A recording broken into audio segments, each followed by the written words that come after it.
What if I told you Jesus came to abolish religion?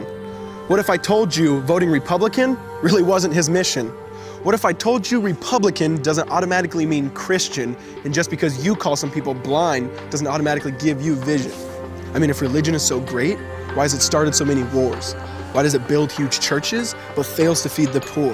Tell single moms God doesn't love them if they've ever had a divorce, but in the Old Testament, God actually calls religious people whores. Religion might preach grace, but another thing they practice, tend to ridicule God's people. They did it to John the Baptist. They can't fix their problems, and so they just mask it, not realizing religion's like spraying perfume on a casket. See, the problem with religion is it never gets to the core. It's just behavior modification, like a long list of chores. Like, let's dress up the outside, make it look nice and neat. But it's funny, that's what they used to do to mummies while the corpse rots underneath. Now, I ain't judging, I'm just saying, quit putting on a fake look.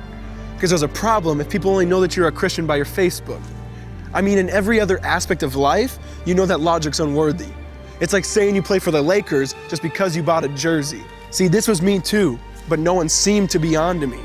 Acting like a church kid while addicted to pornography. See, on Sunday I'd go to church, but Saturday getting faded, acting if I was simply created to just have sex and get wasted. See, I spent my whole life building this facade of neatness, but now that I know Jesus, I boast in my weakness.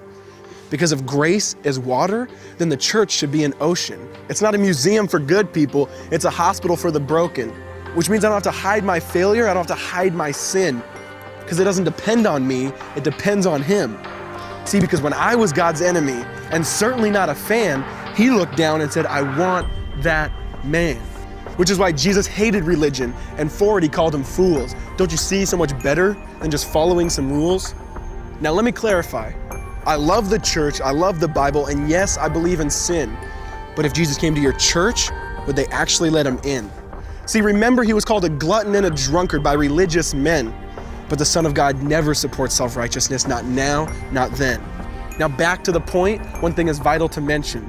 How Jesus and religion are on opposite spectrums. See, one's the work of God, but one's a man-made invention. See, one is the cure, but the other's the infection. See, because religion says do, Jesus says done. Religion says slave, Jesus says son. Religion puts you in bondage, while Jesus sets you free. Religion makes you blind, but Jesus makes you see. And that's why religion and Jesus are two different clans. Religion is man searching for God. Christianity is God searching for man. Which is why salvation is freely mine and forgiveness is my own. Not based on my merits, but Jesus' obedience alone.